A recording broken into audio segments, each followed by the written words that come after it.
SpaceCoastDaily.com is here with the Friday Night Locker Room. I'm joined by Orville Seasong and Steve Wilson. Gentlemen, it's been another interesting week in local high school football. Let's start off with the key matchups of the week. Starting off with the Astronaut War Eagles at Viera Hawks, the Battle of the Birds. Orville, what's your prediction for this one? Well, the Astronaut War Eagles will travel down to Viera. Viera will be at number 10 or better this week in the state football poll. They had a big district win over Sebastian River last week, 34-6. Astronaut coming in hasn't won a ball game this year, so you got to like the Hawks in this one. Yeah, seems weird to say Astronaut with no wins thus far. Coach Halleck, he's one of the most well-known coaches in the area. He's always had a strong program. Steve, is there anything Astronaut can do to start taking some positive steps? I mean, they're going up against a Viera team that's just so strong. It's going to be a real challenge for the War Eagles this week. You know, teams go through cycles. Astronaut, we know what they've done in the past, but Viera Hawks appear to be hitting their stride. They, for the first time ever, ranked in the top 10. It's going to be a real challenge for Astronaut this week. The War Eagles gave up over 200 yards rushing last week. Look for Zach Blanche of the Hawks to have a big game on the ground. And Kingston throws the ball well. He has the Nixon brothers. The Hawks are so well balanced this year. I don't know that Astronaut can do a lot this week to win the football game. I think they can keep it close. They're going to have to hope for bad weather like we've had in the past, a rainy, sloppy field, turnovers. But line them up side by side, the Hawks, I think, are the better football team this year. Yeah, and I think we're going to be saying that about the Hawks in a lot of the games they play. Moving on down, another northern team, Titusville. They're set to take on Matanzas. Orville, so far, Titusville Terriers have been pretty impressive. Do you expect that to continue on this week? Yeah, I do. And the Pirates from Matanza, they come in with a 1-2 overall record. They beat Orlando Jones 24-21 last week, but only by 3 points. I think the Pirates, Orlando Jones, very physical always, and their speed is always compared to like Coco or somebody like that. For them to beat Orlando Jones, I think that's a good stepping stone for them. But the Titusville Terriers got a lot of momentum when they hung with the Coco Tigers for 3 quarters a couple weeks ago. I like Wayne Lawrence and the Titusville Terriers. I think they'll get a win over the Pirates this week. Steve, what's your prediction for this one? Yeah, I agree. I like Titusville this weekend. They defeated Satellite by 8 points last week. A little closer than I thought it would be, but I think the weather held the point scoring down in that game. Jones not quite as strong as they have been in the past. I like the offensive balance of the Terriers. DeReese continues to excel at quarterback. Jaleel Davis, huge game last week, 200 yards rushing. He's going to do well Friday night. Kyle Gullickson on the defensive side of the ball. I look for Titusville to win by double digits. All right. Moving on down, another northern team. The Space Coast Vipers are playing that Jones team you were just referring to earlier, Orville. Right. The Vipers, they have an exciting team to watch. Coach Owen has done a great job over there. What do you think about this matchup? Well, I think that, number one, the administration, the fans, and the program itself has taken on to what Jake Owens is trying to do at Space Coast. And even though it's a junior-senior high school, he's got a lot of guys there that are very young, but they're maturing very quickly.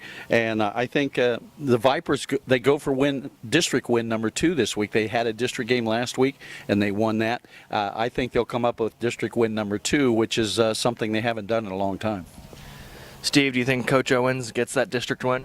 Yeah, I think so. Vipers, still to a degree, I think, are a question mark. You know, they really haven't played strong competition yet. It's just one of those freaky things where the schedule plays out. They've defeated Harmony, Celebration, and Cocoa Beach, 3 teams that are combined 2-10. So I don't know that they've really played the strong schedule yet, but I love Alex Cavender at quarterback. I think with Dansereau and Cannon at the wide receiver position, they're going to have enough firepower to score points. They'll defeat Jones this Friday. Yeah, Dansereau's a great receiver. We've also got another district game, Merritt Allen taking on Oviedo. Coach McLean and the Mustangs, they're always going to be pretty talented and have a lot of depth. Orville, what's your call on this one?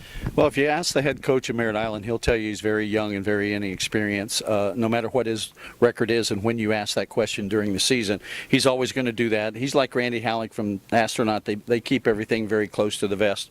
Oviedo is a Class 8A District 3, they're unbeaten so far this season with a 4-0 overall record, and that's going to be tough for the Merritt Island Mustangs to overcome. Oviedo is averaging 34 points a game, and 34 points a game, and they've given up only 39 all season. I think it's going to be a tough game for Merritt Island. Steve always wants to be a Brevard County homer. I'm going to have to go with Oviedo this time. Okay. And Steve, what's your call on this one? Well, I hate agreeing with this guy over here, but it's going to be a challenge for the Mustangs this week. It's not a district contest, so it's one that you want to play regardless of the outcome, as long as you can keep it close. But Oviedo has a running back that's rushed for over 4,000 yards in his career for the Lions. It's going to be a challenge, I think, the Mustangs. But these are the kind of games that Coach McLean wants to play outside of the district to prepare him for district competition. But I'm kind of leaning towards Oviedo in a close one this week. All right, yeah, I mentioned the district game. That's an old district foe, but as we know, they realign the district so often. Moving along, guys, other matchups include, speaking of Merritt Island, MICS still seeking its first win of the year. The Cougars have really had a tough go of it early on. They travel this week. They're on the road. They play All Saints Academy. Orville, what's your take on this MICS team? Well, you mentioned they haven't won a game this season. They haven't won a game on the field in 2 years or a year and a half so far. It's going to be tough for David Nevad. The biggest reason is because of numbers. You know, they have less than 20, 21 players on their roster. Everybody has to go both ways, the skilled people, and it's going to be tough for them. And I don't see anything being let up for David Nevad and Merritt Island Christian to get a win. I like All Saints Academy. Steve, pretty similar prediction? Yeah, All Saints is actually a pretty good football team. Only 1-2, but they played some strong competition up to this point. It's going to be a challenge for the Cougars to break into the win column this Friday. Now, unfortunately, I don't think they're going to do it. All right, moving along, we have Holy Trinity at Cocoa Beach. This, on paper, appears to be a pretty one-sided matchup. Orville, can the Minutemen make any significant strides this week? I've seen them play a couple games this year, and they seemed pretty overwhelmed, certainly against Vieira. But coming into this game against Holy Trinity, getting closer to the middle of the season, you think the Minutemen can put up a decent fight?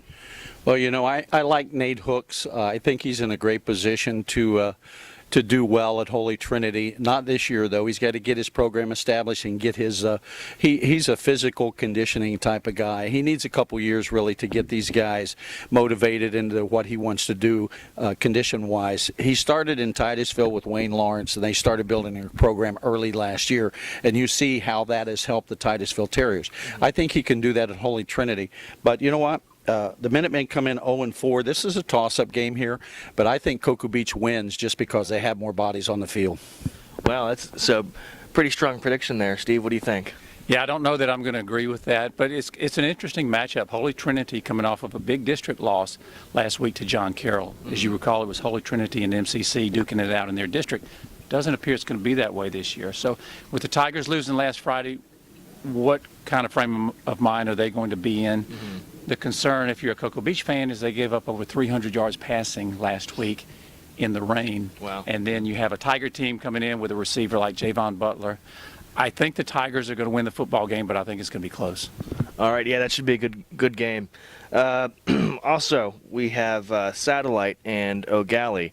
Orville, the Commodores are coming off a tough rivalry loss. Do you think they bounce back this week? Yeah, I really believe they will, Matt, and I think they'll do it in a big way. You know, Satellite comes in 1-3, but the thing about it was a big district loss to Melbourne last week, and O'Galley had the opportunities to win that ball game and put points on the board, and they failed to do so. They didn't move the ball when they got the turnovers that they needed. But I think that O'Galley rebounds for a big win this week over Satellite. Steve, what's your take? Do you think the Commodores bounce back versus the Scorpions? I think Satellite's going to score some points. Alex Cabrera playing good football, put up a lot of yards last week. But I love the way Tim Price ran last week. at Melbourne in the mud, not the mud because they play on artificial surface, in the rain, in the bad weather. I think the Commodores are going to come out on top. A big team. Physically, they're a big squad. I was down on the field prior to the Melbourne O'Galley game, and O'Galley actually a larger physically football team than Melbourne. So I like O'Galley to bounce back. Joe Cal, just a lot of players played well Friday night. Commodores are going to win. I think it's going to be a close one, though. It's going to be a close one. All right, moving on down to the south part of the county, we've got Palm Bay. They're actually traveling to Treasure Coast, just one county south. Orville, what's your outlook for this one? Well, this is a non-district contest for Palm Bay. Treasure Coast gave Satellite their only win of the season, so you have to think that the Dan Burke and the Pirates roll big over Treasure Coast. I think they run their record to 4-0, and they'll have an easy time with Treasure Coast. All right, Steve, what's your take? Yeah, I agree. Matt Wilson, quarterback for the Pirates. If he takes care of the ball, and even if he doesn't, you have a running back like Sakai Lindsey that's going to put up huge numbers Friday night. Look for the Pirates to win big. Moving on down to Bayside, they'll be hosting Fort Pierce, another Brevard team taking on a neighboring county team. Think the Bayside Bears are able to pull this one out, or do you think Fort Pierce will give them too much to handle? Well, this is a Class 6A district contest at home for the Bears, which is always good for them. Fort Pierce coming in 0-3, 0-1 in the district.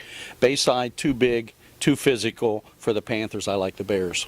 Steve, do you think the Bears represent Brevard in this district matchup? Yeah, Fort Pierce Westwood having a down year, not very strong. Bayside with Austin Everett's under center, they'll win by 30 points. And moving on down to Centennial at Melbourne. Of course, we all know the Melbourne Bulldogs, you guys saw it firsthand, are in the middle of a decent season, decent start right now.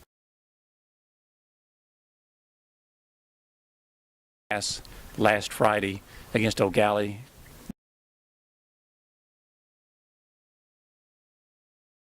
Centennial, not a bad football team. Their two losses this year have been to Lakeland Kathleen, who a lot of people are going to lose to, and South Fork, who's not a bad team. But I like the Melbourne Bulldogs. They're going to run the football. That's what they did last Friday against O'Galley. That's what they're going to do this Friday. You know, we talk a lot about B.J. Daniels, and he's their leader on the offense. No question about it. But Trey Mitchell, I thought, had a huge game, had a big run late in the second quarter. Orville talked about the turnovers that O'Galley was unable to capitalize on. Mitchell's 40-yard touchdown run late in the second quarter gave the Bulldogs the lead. I mentioned Joe Calb a few minutes ago, Friday night locker room player of the game defensively. I think Melbourne will win the football game probably by 10 points. And we've got Heritage traveling down to Okeechobee. Orville, you were telling me before the show you've had the chance to go down there to Okeechobee. Tell us a little bit about that setting before you give us your prediction. Well, Okeechobee, the Brahmas they are called, that is their mascot. The last time the Friday night locker room, Steve Wilson and I went down there, Steve got to ride the big Brahma, and so he's always excited about going to Okeechobee. Unfortunately, we will not travel with Heritage to go down there. But this is a Class 6A district contest. Heritage won last week for a 2-1 record. Okeechobee 1-0 in the district. But getting back to Okeechobee, you know, it's out in the middle of nowhere. It's like going to Heritage, but 3 times further. Yeah. And if you miss the red light, you'll miss the stadium. So, but a very exciting place to play. They always have a lot of people in the stands to watch the Brahmas play. And Steve will miss again getting to ride the Brahma this week. But I like Heritage. Yeah, it sounds like a real Friday Night Lights type setting, you know, where the whole town rallies around a particular team. Steve, what's your prediction for this one? Well, let me talk about Okeechobee. About riding the bull, the Brahma bull. He was huge, and I only got thrown off 2 times. So I rode him for 10 seconds the first time, 13 the second. So I was very pleased with that. But not a lot to do in Okeechobee other than fish, hunt gators, and watch high school football. Yeah, and ride the bull. Yeah. But, you know, Okeechobee only beat Westwood last week by a touchdown, and Westwood's not very good. So Heritage Gaines and Lacedric King are going to have huge games on the ground Friday night. Panthers are going to come back to Brevard County with a big win. All right, and then last but not least for the matchups, we have the Hustlers of MCC taking on Father Lopez up in Volusia County. Orville, do you think that the Hustlers continue to dominate like they have early on? Well, MCC Hustlers have scored over 44 points a game every game that they've played. Brandon Ziarno, Max Erdman, his brother, everybody doing great things for MCC right now. Mike Riazzi on top of the world in the football program at least. But I don't see anybody right now, especially this team, slowing down. MCC last year, Melbourne Central Catholic won this game 55-0, and it could be worse this year. That could be worse this year. Yeah, MCC is always such a pleasure to cover because their offense is so much fun to watch. And as you mentioned, Mr. Riazzi, he's always a great host down there at MCC. Steve, do you think that MCC on the road looks as impressive as they have early on this year? Yes. Yeah. Yeah, Father Lopez, the big question in my mind is, are they going to score against MCC? We talk so much about their offense, both running and passing, but MCC has a good defense. They're going to win big Friday night. All right, gentlemen. Well, those are all the matchups for the week. Where will we see you guys on Friday? Well, the Friday night locker room game of the week will travel up to, or down to, from Rockledge, Vieira, as the Astronaut War Eagles come in to take on the Vieira Hawks. Like you said earlier, it'd be the Battle of the Birds. So we will go on the air on 89.3 North Brevard and 90.3 FM in South Brevard, and you can also hear us on fnlr.net and also spacecoastdaily.com. Kickoff 7 o'clock. All right, gentlemen. Well, it's been a real pleasure. Coming up next, our top 5 picks.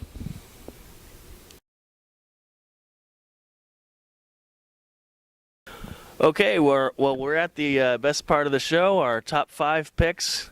I'll start off, gentlemen, and give you mine. At number 5 this week, I had the Titusville Terriers.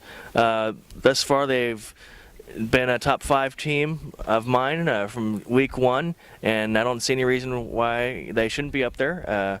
Coach Lawrence really seems to have good things going for that program, and it seems like he's really revived things there. Moving on down, Coach Burke's Palm Bay Pirates. They continue to impress, and I think they're going to have another one of those typical Palm Bay years where they make a playoff run and maybe even if they're lucky, make it down to the finals. MCC, as we were just talking about, I have them at number 3. I think that offense with the Erdman brothers and Ziarno at quarterback, they just have really a tandem there, and as Steve said, a defense that's just all around. They've got so much talent on that team. So I have them at number 3. At number 2, I have the Cocoa Tigers, and Coach John Wilkinson. He's been, just such a steady leader for that whole program. And at number 1, I have the Vieira Hawks. I know that might surprise some, but I just think Coach Mays has the most well-rounded team in the area. Orville, what's your top 5 look like? Well, I'll start out exactly the same as you did. I put Titusville in replace of Heritage and Merritt Island a couple weeks ago at the number 5 spot, and I still like Wayne Lawrence and the Terriers there. At number 4, I have the Vieira Hawks. They put up big numbers, but I still think that they need to play either a Melbourne or an O'Galley in a district contest to move them up any more than at the number 4 spot. Number 3, I got Dan Burke and the Palm Bay Pirates. I like what they do on the ground. I like what they do in the air. They're big and physical. They move people around. I've got Palm Bay at 3. And Brandon Ziarno and the Erdman brothers and their defense, again, they're playing Father Lopez this week. They could put 100 points on the board, but it's not as much as their offense as it is as Father Lopez's defense. But I like them. I don't know that the only one team has scored on them in 4 games. So I got MCC at number 2. I got Cocoa Tigers at number 1. Yes, they went to Kentucky and they lost to Trinity 35-32. But as you well know, you just came back from Texas with the Florida Tech Panthers, and that takes a lot out of you going and coming. So it says a lot about, I think, the Cocoa Tigers hanging with them, and they were ahead 3 or 4 times in a ball game. It came down to a last-minute deal, last-minute win by the Trinity. Cocoa lost their 8th grade kicker, I believe, early in the ball game, so they had to go for a couple twos that they didn't get. Points after touchdown. So, but I still, until they come home and somebody here beats them, Cocoa's going to be my number 1. Yeah, Coco always does a great job representing Brevard when they travel anytime out of the state, and we're very proud to have them going around the country and representing us well. Steve, what's your top 5? All right, here we go, the real top 5. That's right. This is the one that counts. And I'm doing something I very rarely do, which is drop a team out of the top 5 after a win. But I'm dropping Titusville out and going to put Heritage in their place. The Panthers, a huge win last week against Jensen Beach, not one of the best teams around, but very impressive. Heritage has to be one of the top 5 teams in Brevard County. MCC is going to remain at number 4 for me. I know how strong they are, both offensively and defensively, but I'm not convinced they can hang with some of the top public schools in Brevard County. Palm Bay Pirates at number 3. Who knows? They might be the best team. Mm-hmm. They defeated Rockledge 30-0 last week. Just really took it to them from start to finish. They're probably a little better than I thought they were going to be this year.